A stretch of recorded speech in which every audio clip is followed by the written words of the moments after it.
rather than labeling yourself as somebody who's just a perfectionist. I think some people wear it as a badge of honor, like I'm a perfectionist. Some people use it as a negative thing, like, oh, I struggle with perfectionism. But rather than using it as a badge or an identifier, like this is a process that you're working on every day. And I think at the root of it is it comes from caring deeply about something. You care deeply about your craft, you care deeply about your students, you care deeply about the work that you're doing in whatever context you're in. And it's like, it is a process daily of managing your deep care for this thing with the fact that you're a human and that you will make mistakes and that you will grow from those mistakes. And that some days you will be overly hard on yourself and you won't be the best version of yourself.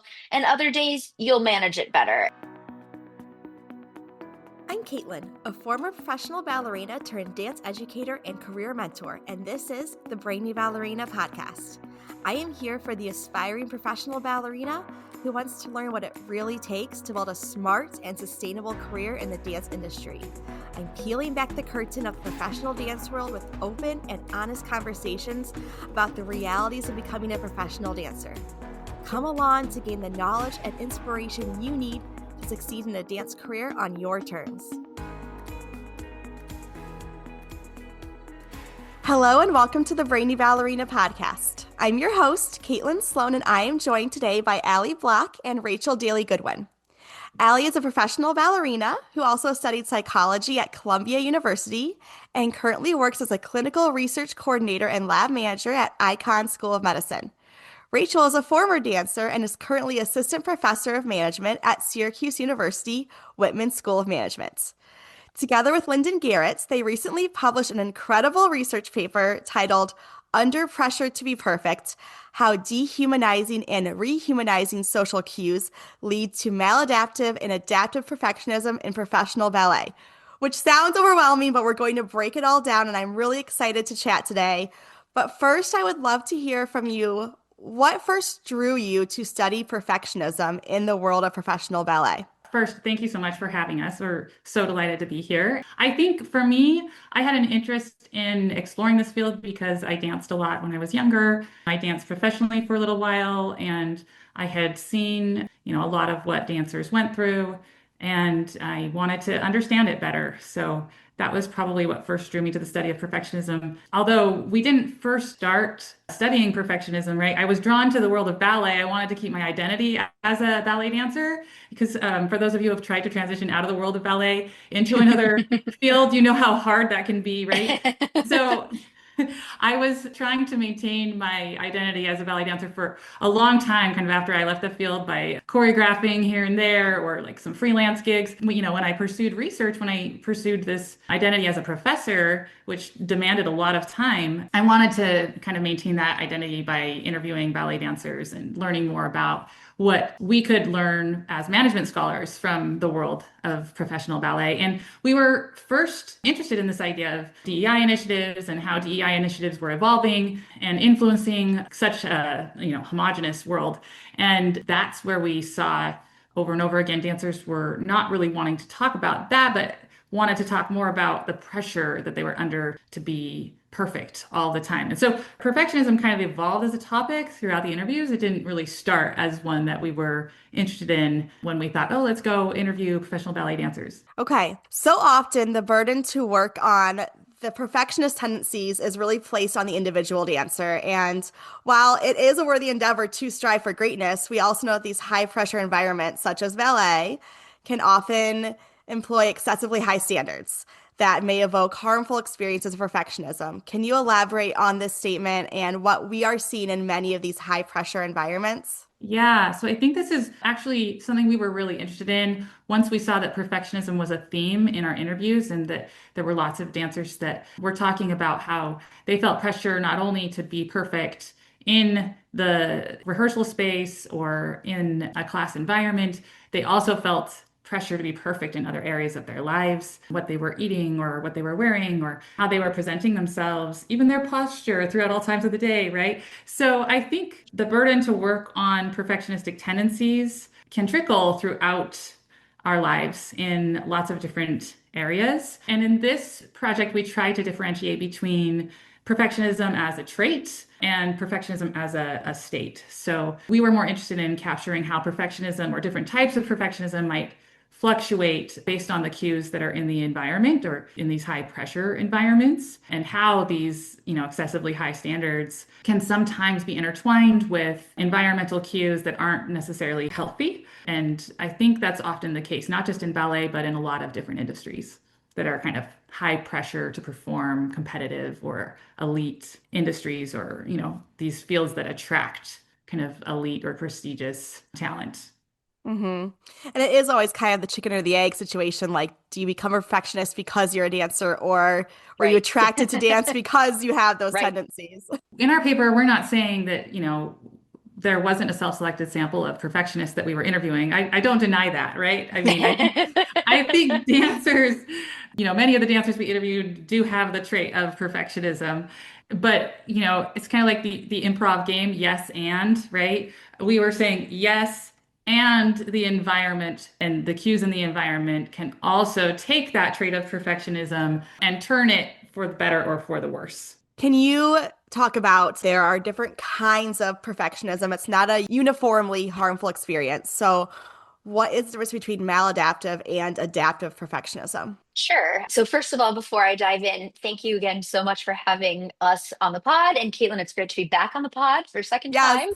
Caitlin and I were talking about this before, and we realized that the last interview was almost a year ago, and that just time is just a strange concept. It doesn't feel like it was a year ago. But yes, so there are two types of perfectionism that have been identified in the more clinical psychology literature over the years. So maladaptive perfectionism tends to be driven by a set of perfectionistic concerns. So, for example, things like intense self criticism, an obsessive fear of making mistakes, sort of anchoring one's self worth in your accomplishments rather than who you are as a person. On the opposite side of the spectrum, there's adaptive perfectionism that can sometimes be characterized more as a pursuit of excellence or as a set of perfectionistic strivings.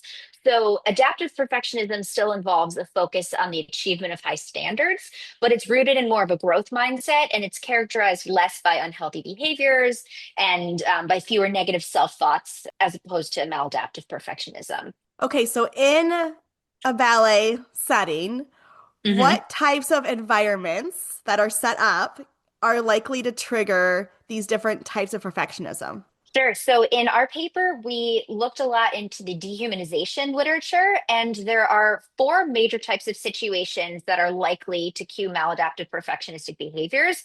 These four types of situations, three of them are derived from the literature on dehumanization, and then the fourth is actually a dimension that we found in our research. So I'll tell you the four, and then I'll give you an example of each of them. So the three forms of dehumanization that were already in existence in the literature on dehumanization in the workspace are denial of agency, which I'll talk more about in a minute, denial of individuality, and denial of subjectivity. And then we contributed the fourth, which is denial of fallibility. So I'll take you through each one and tell you what it means and what an example would be in the workspace.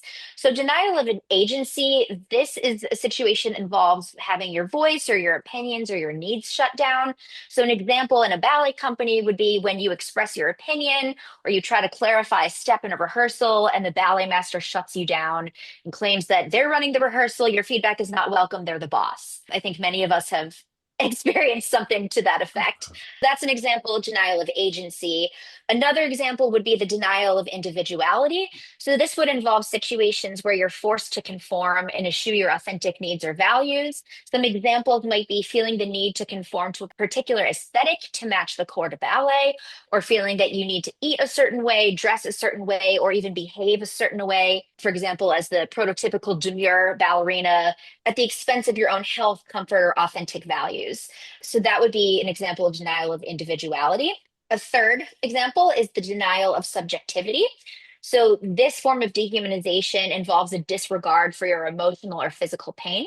So, some examples might be the expectation that you push through an injury or a tough emotional day. Otherwise, your colleagues and your boss will accuse you of being weak or not tough enough. I think that's something we've all experienced in our ballet training, performance careers. And I think often what we'll see in ballet companies where organizational dehumanization is prominent is that mental toughness is emphasized at the expense of health and wellness and regular human feelings of emotion or physical pain. And then the fourth dimension that we found through our research is what we call the denial of fallibility. The denial of fallibility basically involves a disregard for the fact that dancers are human beings first, and therefore we make mistakes and we learn from those mistakes. So, some examples where we might feel that in the workspace are situations that do not allow for any kind of human flaw, that overemphasize very small mistakes or factors out of our control, such as imperfect feet or things that we can't control. And it kind of just generally involves fostering a mindset in dancers that even the smallest mistake or imperfection makes us not enough or just not good enough. So those are four examples of how environments can trigger maladaptive perfectionism. I love all those examples that Ali just gave. I think it's just important to remind other dancers that it's not just when you're denied agency or denied individuality or denied fallibility that triggers maladaptive perfectionism, right? It's the combination of being in this really Hmm. high pressure to perform environment and those other dehumanizing cues. It's when you put them together. It's a combination of variables that come together to create the perfect storm for maladaptive perfectionists. Okay, so can you talk on the flip side because this high pressure environment that we're in isn't going away, right? We're going to keep working on Hmm. this very intense art form that is a high standard of excellence. But how can a workspace or a leader work to make an environment that is going to trigger adaptive perfectionism? Great question, important question. Ultimately, organizational dehumanization, it's comprised of social cues. So these are cues that come from leaders. They can be artistic directors, ballet masters. It could be more senior dancers. It could even be other dancers at one's own rank in the company. But these social cues are things that signal to dancers that they, for example, cannot use their voice, must conform to the aesthetic, cannot make a mistake ever, cannot acknowledge or take time to acknowledge and care for their physical or emotional pain. So these are the kinds of social cues that prompt the unhealthy kind of perfectionism in dancers.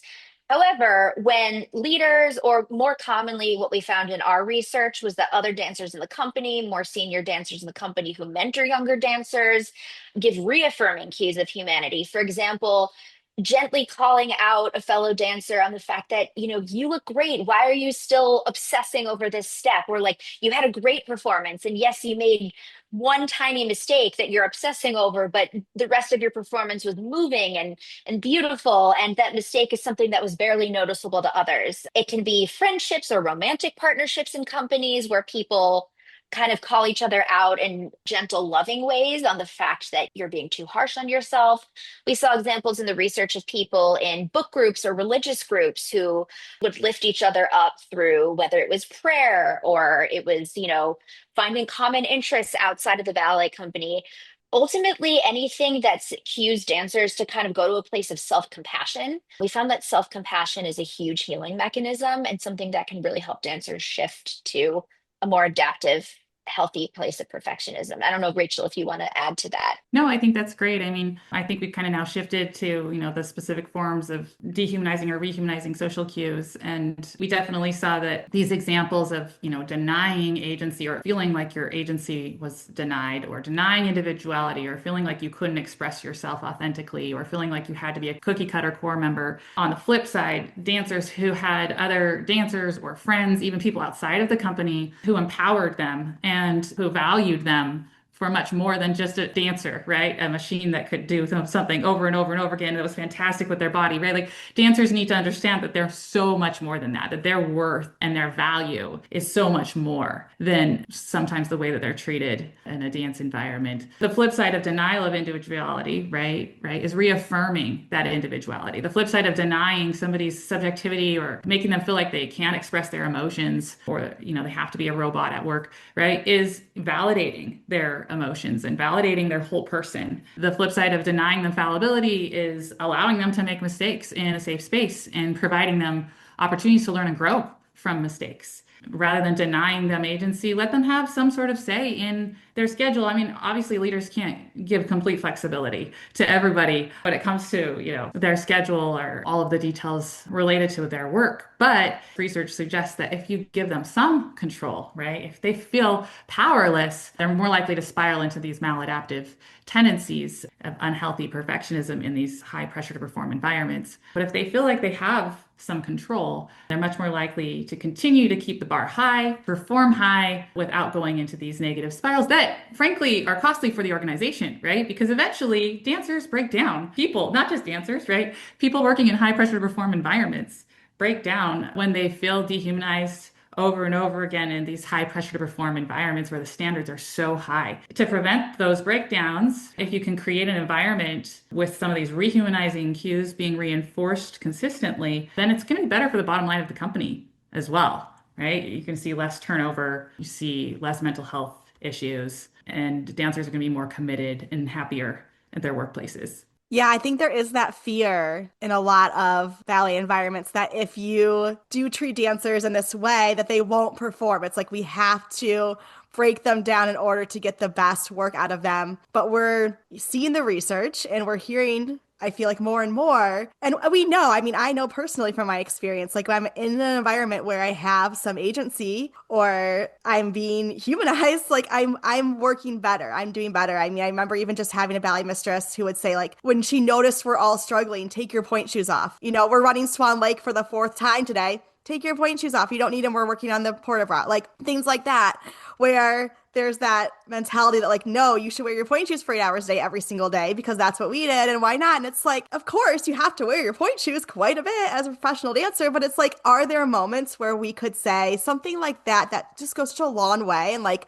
all of a sudden you see the whole company just reinvigorate and like, okay, they see us, they see our struggle, they know that 1 hour of rehearsal at the end of the day is not going to ruin our technique or ruin the show if we take our shoes off. Yeah. It's true. Well, and it's not all bad, right? Like our interviews weren't all stories of dancers who were completely miserable. No, like we had both, right? Otherwise, we wouldn't have been able to create the model that we created. And I do think we are seeing a lot of progress. I was very encouraged by a lot of the things that these dancers said. Of course, I was disheartened also by some of the things that these dancers shared. So the dancers that were in, more dehumanizing and toxic ballet environments, right? Their stories were heartbreaking and often led to breakdowns. But then the dancers that were in kind of more rehumanizing environments, their stories were very encouraging. And so it was interesting for us to create a model that could learn from both spaces and to show how even dancers in healthy environments, but who used to be in an unhealthy environment, they might be more susceptible to triggers in their environment and go back and forth between kind of these maladaptive and adaptive forms of perfectionism, even within the same day, which is something that we found to be interesting. And so it really does take supportive coworkers or supportive dancers and people outside of the world of ballet to support you and to give you that structure of an encouragement to rehumanize when you're in this environment that's so easily dehumanizing. Dance competition season is upon us, and if you're looking for a competition that's about artistry, performance, and growth, not just the trophy, then you need to check out Étoile Dance Competition. Étoile is a concert dance competition open to everyone, including beginners, pre-professionals, and adults, with inclusive leveling that makes it possible for anyone to score in the top overalls. And every dancer gets more than just a score. Étoile provides audio and video critiques in performance, technique, choreography, and overall impression so you can truly grow from your experience. Something unique to Étoile that I love is the opportunity for dancers to start the day off right with master classes taught by Étoile's esteemed panel of judges, all with professional dance backgrounds and teaching experience. Plus, every event includes a group contemporary performance with a chance to hone audition skills and build community with other dancers. This competition is truly something special. And right now, podcast listeners can get 10% off their registration with code BRAINY10. If you want a competition that emphasizes artistry, provides real actionable feedback, and celebrates dancers of all levels, head to etoilecomp.com or find the link in the show notes to register today. Can you share some of the ways that artistic leaders could become more aware of some of the ways they're really subtly fueling dancers' perfectionistic tendencies? I feel like even the best leaders, there's just some things that are so ingrained within us because of the way we were trained in the ballet culture that Yeah. things come out sometimes that you don't realize are actually fueling dancers in a negative way. So what are some of those things that we need to be aware of? That's a great question. And I think we've covered some of this already, but I want to make clear that we're not saying that perfectionism is a bad thing necessarily, right? We're not saying that's a good thing either. We're just saying that perfectionism has an uglier face here in environments where, there's high performance pressure combined with dehumanizing cues. Some things that people in positions of power, particularly leaders, might not be as sensitive to the way that they might be denying somebody agency, right? Maybe they were taught by their leaders and it was just kind of what they observed to deny others opportunities to ask questions in class, or they were taught to shut up and listen. And so that's the approach they might take as well, right? And that's maybe something that's just passed on from one leader to the next that could, again, affect the communication style becomes less healthy that way. So giving dancers opportunities to provide feedback, giving dancers opportunities to communicate and to ask questions, feeling like they're in a safe space to ask questions, to learn from their mistakes, right? Reaffirming their fallibility. If they make a mistake, sure, encourage them. Like, we're not saying to drop the standards. We're saying the opposite. Keep the standards high, right? But make it a safe place to learn from your mistakes because dancers are hard enough on themselves. They know when they've messed up. And so give them opportunities to cry if they need to cry. We've heard from several dancers who are on their periods who just felt like it was harder to perform on those weeks when they were menstruating. Be sensitive to dancers who might be mourning, who might, be going through a tough time. Like, we're all humans, right? I did hear, though, again, from some dancers that they have leaders that are doing these things. And I was really encouraged. And then I heard from other dancers that didn't have leaders who were doing these things. So a lot of these cues are very subtle, empowering dancers with the opportunity to wear flesh-colored tights and flesh-colored toe shoes that match their flesh color, right, is one way that you can reaffirm their individuality. Not everybody needs to wear pink tights, especially if that doesn't match their individuality. There's little things that you can do as a leader to signal that you care about the humanity of your dancers. Yeah, and I think that even amazing great leaders, we have our bad days. Like there's days when you're Mhm. just like stressed out and you've had it coming from the top and it's coming down and now it's flooding out because you're stressed and you're trying to get the best out of your dancers and it doesn't always go the way you want it to. So I think just being aware of these things we're Yeah, talking about. yeah. And then when that does happen, own it, right? Say like, hey, you know Mhm. what? Yesterday or last week or whenever it was, I had a bad day and I took it out on you and I'm sorry, right? Like, I'm human. I recognize I'm not perfect. Leaders are humans too. We're all going to have our bad days, right? Like, make it a space where people own their fallibility and embrace it rather than try to run from it. And that really signals a safe place to learn from mistakes rather than to be kicking yourself in the head every single teeny tiny, mistake you make. Mhm. Do you think that awareness of this topic and this research helps dancers? Basically, do you think that dancers can still thrive in a maladaptive environment if they are aware of what's happening around them, or is it really necessary to change the environment to reach this supportive level of high achievement? So that's a fantastic question, and it's a complex question with a complex answer. So in our research, we did see many examples of dancers who did stay in the same environment, even if it was not the most supportive environment. And through the social cues of their colleagues, or perhaps like one or two supportive people within the environment, or even external to the environment, they did learn over time to embrace a healthier form of perfectionism. So you do see some dancers who are working in incredibly unsupportive environments who choose to exit the field. You see some who shift to companies that are more supportive. You see some who shift to freelance careers where they feel that they have more agency and individuality.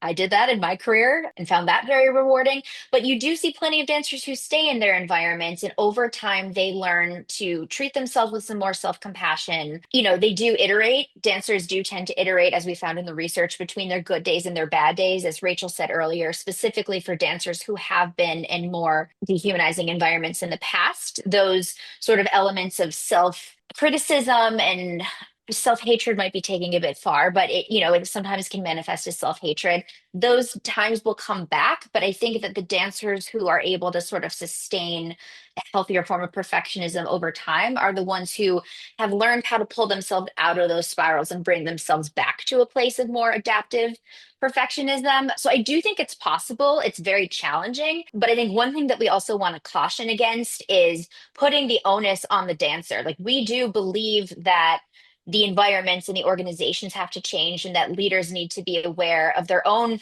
fallibility and humanity and ability to be imperfect leaders, and like Rachel said, to sort of own their mistakes and to be vulnerable and open with their dancers about the times that they've been imperfect as leaders. So it makes it more okay for dancers to be imperfect and to learn from those mistakes. So ultimately, yes, it is possible for dancers to learn to embrace healthier forms of perfectionism in spite of their work environment. But we still argue that work environments need to change and that the onus should not be on dancers and that the culture should shift. Yeah, just to back that up, I think that was a great response, Allie. I would just add to that something in our model that's important to understand is that after dancers go through this cycle of going back and forth between maladaptive and adaptive cycles of perfectionism, they learn from it, right? Hmm. And they can learn to avoid breakdowns. Like they can learn which cues are triggering them, which dehumanizing cues might be worse for them. And they can learn strategies. A lot of dancers we talk to are working with therapists to help them to do this and learning what responses their bodies might have to certain cues. They're not doomed to break down every time, right? There's definitely an element of opportunity to learn from these cycles, but it does require us to be receptive to the cues. We can't just ignore the cues and expect to learn from them. So yes, the onus is totally on the organizations to try to create environments with better cues or rehumanizing cues rather than dehumanizing cues in high pressure to perform environments. And also we have to teach employees or dancers teach themselves how to be open to those cues and learn from them. Yeah, that's a great addition, Rachel. It's sort of bi-directional, where the onus is neither solely on the dancer or solely on the organization. Like we are working in these high pressure environments, the standards are high. We hold ourselves to high standards, which is, again, like you said earlier, Caitlin, which came first, the chicken or the egg? It's like, do we put ourselves in these environments because we're drawn to such perfectionistic and, striving for excellence, or does the environment make it worse? It's cyclical, but dancers do learn over time also to more healthily manage their cues. And we did see that more senior dancers, dancers who are more seasoned in their careers, tend to, learn healthier management practices. So I'm curious for both of you, since you've both been in this dance world and you understand what it takes and what it's like, did the research that you did it change how you personally think about your own relationship with perfectionism? I think it definitely did. For me, I definitely think I fall into the category of having bounced back and forth between maladaptive and adaptive perfectionistic tendencies and not understanding how they work very well. And so this research was really personal in that way that it helped me to better understand myself and it helped me to better understand so many others that I think were frustrated with these cues that were interfering with their work that they didn't even know were interfering with their work until we found these themes and patterns across so many dancers that were kind of saying the same thing. So yeah, it was great to learn from, we call it me search, right? Research, me search, yep. Right, right. I mean, that's not at all how this project started, but I do definitely feel like I've learned from every project as a researcher. Yeah, it's really fulfilling work.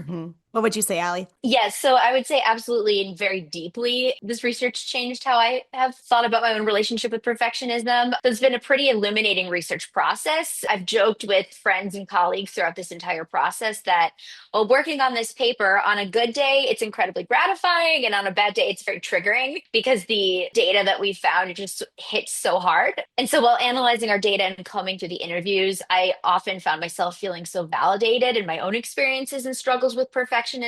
Like all of the dancers that we talked to in our research, I too have felt the pressures of perfectionism, the denial of my agency, fallibility, individuality, and subjectivity. I've felt it many times during my dance career. So this paper was actually published just a few days before my 35th birthday and was somehow aligned with some big life changes, hitting my mid 30s, transitioning into my more full-time career as a researcher, moving away from my full-time dance career. And the release of the paper has actually prompted me to reassess the ways that I'm approaching all of these life changes, and has made me really reflect on the ways that I've carried my own maladaptive perfectionistic tendencies with me into this new chapter. As I mentioned before, with many of our subjects, we found that as dancers became more seasoned in their careers, they became more able to healthily cope with their own perfectionism in their dancing. And I found that too. But as I'm starting out in a new career, I definitely find the head of maladaptive perfectionism sort of like rearing its ugly head. Some days I feel like I'm starting from scratch in a new field. So I have seen my maladaptive perfectionistic tendencies creep back pretty strongly. They've affected my well being, my sense of self worth, my relationships. And honestly, the publication of this paper has been a real wake up call for me and has forced me. And Rachel, I know I've talked to you about this separately many times. It's really forced me to reassess my approach to things and to get more support as I embrace a big life transition and to try to be a little bit more compassionate towards myself, which is not always easy. It's been illuminating. I agree with Rachel, research, me search, and you can learn a lot about yourself through this process as well. Well, even hearing you both talk about this and reading the paper and learning about it for this interview, I have also definitely noticed a lot of my tendencies that I wasn't even aware of in the past couple of weeks. Like things will happen and I'm feeling kind of negative about myself and I'm like, "Oh, that was triggering for me." And it's like you said, like learning what your triggers are and then being able to stop in that moment and say, "Okay, this is not your best self. This Yeah. environment does trigger you, but it's not always even like a bad environment. It's just like certain things happening that aren't even, they're not necessarily even anyone being not kind to me or anything Hmm. happening that's nefarious, but it's just like Oh these no, I subtle mean, things that happen Nope. around you that you just start going into, like you said, if you've been in that environment before, it does feel like it's very easy to kind of go back there. Absolutely. absolutely. I mean, it could be as simple as somebody who nails a triple pirouette that you've been working on for Hmm. weeks. And that social comparison happens, and you see this and you feel frustrated, upset. That cue signaling like, oh, they're perfect, and that's what people expect of me. Hmm. Other cues in the environment that suggest there's this denial of fallibility, right? Like, everyone's looking in the mirror all the time, everyone's dressed, perfect all the time, right? Like it doesn't even have to be someone saying it. It could be these visual cues that dancers are picking up on. Again, it's great to embrace a little bit of a culture of imperfectionism, or maybe, like, hey, for classes, for rehearsals, like we can wear warm-ups, doesn't matter as much, but obviously on stage, there's like a certain expectation that you're going to be really perfectly put together. So no one can be perfect or striving for perfectionism at all times. It's absolutely exhausting, right? Pick and choose the times that you really want people to be on so that they don't feel exhausted by having to be on all the time. Does the mere thought of audition season make your palms start to sweat? Do you feel completely overwhelmed with getting everything together on top of your regular dancing schedule? I've been there, and I totally get it. As dancers, we spend hundreds of hours honing our technique and artistry. But when it comes to figuring out how to put together a resume or what to expect in a professional audition, we're often left to figure it out ourselves.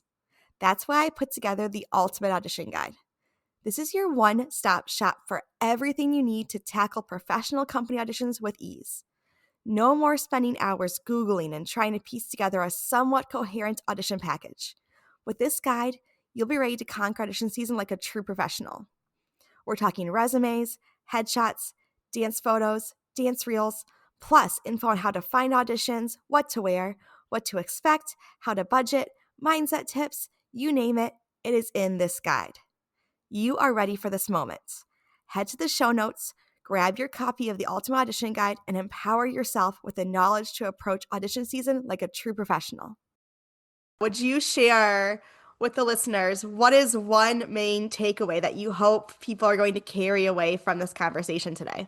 If there was one thing that resonates with me over and over again about this work, it's just the importance of treating people and valuing people as more than just instruments. We need to make sure that we are reaffirming people and connecting with them and seeing them as human and people with real rich human lives. If we can connect with them that way at work while continuing to strive for excellence and not dropping the bar, I think that we can do great things. And I want to say we would not have been able to do this work. It would not have been possible without amazing co-authors. Lyndon Garrett isn't here. Ali is here. But they were fantastic to work with. The professional ballet dancers, the choreographers, the directors who generously shared their observations, their experiences, and they got raw with us, right? Like we are so, so appreciative of their feedback. We are so, so appreciative of them being willing to share their lives and their experiences in the ballet world to help us to bring this work together. So thank you all who might be listening. Amazing. Rachel, do you need to pop out? Yes, I'm sorry I have to run.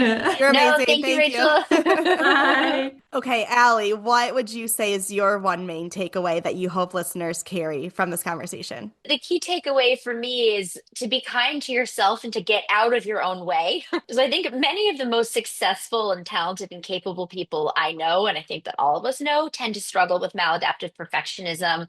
We tend to be so hard on ourselves and so self-critical. People often remind me, if you spoke to others the way that you speak to yourself, you wouldn't have any friends, you know? So why do we think it's okay to judge ourselves and treat ourselves with such disdain?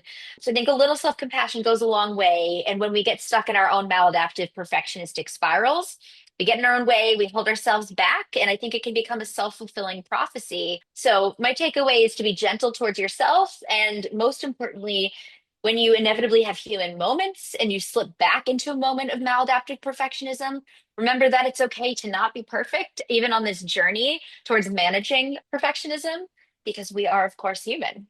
And that is sort of the Yes. point of all of this. So Yes. that's my key takeaway. Okay. Allie, could you give us any actionable steps you have for that? Because you hear it and you're like, yes, be gentle with yourself. Yes, be kind to yourself. Yes, of course. And then the moment you're like, I'm the worst. I stink. I should just quit everything. So what would you do as someone with Mm, all this knowledge, like in a moment where you're having these very self-critical thoughts, like what are the exact steps you would take? I mean, I'm sure mm. every situation's different, but just for dancers to have like a really actionable process to do that. That's a great question. And, I'm still working on this for myself to be completely transparent and in the spirit of not being perfect. I don't have the perfect answer to that. I'm still working on that for myself. And as I mentioned earlier, I have struggled with perfectionism again deeply as I've moved into my new career, major imposter syndrome. But I think I'll speak to sort of, the later part of my dance career when I had it more well managed. And as I'm sort of working with it now, as I'm, transitioning into this new career, I think the first key step is to have an awareness of it. Early on in many of our dance careers or careers in academia or anything, so many of us tend to be self-critical and we don't even have the realization that our thoughts are possibly steeped in something that is not reality. So I think having the awareness of the fact that we are doing this to ourselves because of something our brain is doing or something that social cues in the environment are perpetuating is key. Now, that doesn't always take away the terrible feelings. Like you can have sort of a meta sense of what's going on, and it doesn't necessarily prevent you from having the feelings. But I think the second step is to find the key support people in your environment who do provide you with those social cues and who do provide you with the support to take yourself out of it. So I think knowing yourself, having a deep sense of awareness of, I'm spiraling right now. I'm not in a healthy mindset. I'm not doing well. Who are the people around me who I can talk to who can cue me in the way that will move me into a more adaptive place? I think those are two crucial steps. I'm also a huge proponent of therapy. We all are on our individual journeys, and especially for those of us who come through the dance world and inevitably come through this training culture where we are taught that we have to be better, better, better, more, more, more. I do think that we will be unpacking this as individuals probably for the rest of our lives. And again, I speak from my own experience transitioning into a new career, and I'm still experiencing it. I do think that having somebody who you can talk to, and that kind of reinforces my point about social cues, which like you get the right cues from the right therapist or clinician, or just somebody who's a safe space for you to talk to. And ultimately just patience with yourself, like knowing that it starts with the awareness and you need that sort of meta knowledge of the sense that this is something that the culture you've been trained in has imbued in you, then seeking out the right people to give you the right support, perhaps getting professional support as well. And then being patient with yourself. And like I said, not kicking yourself for not being perfect in your journey towards shifting from maladaptive to adaptive perfectionism. Like that will be a process. So I think it's messy. There are actionable steps, but it's not a quick fix. As anything in life, I think it's like you have your steps, you do your work, and it's a constant daily project. And I think what we saw in the research and what I've experienced on my own as well is that over time you get better and better at pulling yourself out of the ruts when you're spiraling into maladaptive perfectionism, and you can more quickly pull yourself out of that and bring yourself to a healthier place of adaptive perfectionism. So be patient and be proud of yourself for the small steps of improvement along the way. Yes. Yeah. And I would say, like, as a teacher now, I'm finding that, I mean, I've been teaching for 15 years, so it's not like it's a new thing that I'm doing, but it's interesting because I still will fall into imposter syndrome and I will fall into comparison. Hmm. Maybe even more so than I did as a dancer, which is kind of another interesting Mm, phenomenon that I don't quite, I think hmm. it's because as a teacher, more feels out of your control. As a dancer, you feel like, Interesting. and I feel like this maybe translates a little bit to like a leadership position in a company too, where it's like, as a dancer, you felt like there's definitely things out of your control, like we said, like the scheduling, what your casting is, but you're in control of your dancing. Like you're the one who's going to go on stage and Hmm. do the thing. As a teacher, as an artistic director, now you have to produce results, so Yeah. to say, without being the Yeah. one doing it. And so I noticed that Mm, when I start to get stressed about that, then I start to fall into what I would categorize as not great behaviors on my part, where I get really more harsh on my students and like mm, less patience. You know, I still think I'm a kind right. person and I never intentionally do anything harmful, but I would definitely say I can be shorter and less patient and Hmm. not the teacher that I want to be and not the leader that I think is going to inspire my students in those Right. moments. And it's interesting how I have to check myself constantly and be like, okay, you are having an imposter syndrome moment, and now you're going to pass that on to your classes, and that's not fair to them, and it's not going to help them, and like go through all these steps. And so I have to like remind myself, you do know what you're doing, one. Yeah. Two, it is going to be messy and they're going to have to make mistakes and figure it out. And that's part of learning. And you have to be okay with that. And like, I have to, even 15 years into being a teacher, continually go through that process because you care about your dancers so much. You want to see them succeed. And so it stresses you out when they Right. don't right away. Totally. And you have to be okay with that. So just kind of like to add my 2 cents from what I've been just experiencing. Like you said, it's a constant practice in being in this environment. We've been trained to think a certain way and to be in a certain Hmm. kind of environment. So it's like constantly checking yourself and realizing that, like we said earlier, you're going to have days where you don't really feel like maybe you were your best self, and communicating, hey, that wasn't a great day for me is Right. really going to be powerful. And also not taking that on and getting so self-critical for that, and Yeah. having a little bit of self-compassion for that. I mean, like you sort of hit the nail on the head with like, it's a constant checking in process. I think that's a key takeaway as well, is that perfectionism, in much of the literature prior to artwork, conceives of perfectionism as a fixed trait, like a state. And what we're finding is that it doesn't necessarily need to be a fixed trait or state. It's a process. So I think it's a process, not a state. Like rather than labeling yourself as somebody who's just a perfectionist, I think some people wear it as a badge of honor. Like I'm a perfectionist. Some people use it as a negative thing, like, oh, I struggle with perfectionism. But rather than using it as a badge or an identifier, like this is a process that you're working on every day. And I think at the root of it is it comes from caring deeply about something. You care deeply about your craft, you care deeply about your students, you care deeply about the work that you're doing in whatever context you're in. And it's like it is a process daily of managing your deep care for this thing with the fact that you're a human and that you will make mistakes and that you will grow from those mistakes, and that some days you will be overly hard on yourself and you won't be the best version of yourself, and other days you'll manage it better. And it's a process, not a state, I think is a key Yes, takeaway. exactly. I love that. Allie, this has been really, really amazing. And I'm so grateful for both you and Rachel coming on today to chat all about this. I will link in the show notes if you'd like to learn more Yay. about this topic or if you want to reach out to Allie or Rachel. And if you liked this conversation, definitely tune into episode 34, where I interviewed Allie all about her personal ballet journey. It was a super fun episode that I really, really enjoyed chatting with you, Allie. So tune into that one. And thank you so much for all of your time today. Thank you so much for having us. It's great to see you again. Thank you for tuning in to the Brainy Ballerina podcast. If you found this episode insightful, entertaining, or maybe a bit of both, I would so appreciate you taking a moment to leave a rating and hit subscribe. By subscribing, you'll never miss an episode, and you'll join our community of dancers passionate about building a smart and sustainable career in the dance industry. Plus, your reins help others discover the show too. I'll be back with a new episode next week. In the meantime, be sure to follow along on Instagram at The Brainy Ballerina for your daily dose of dance career guidance.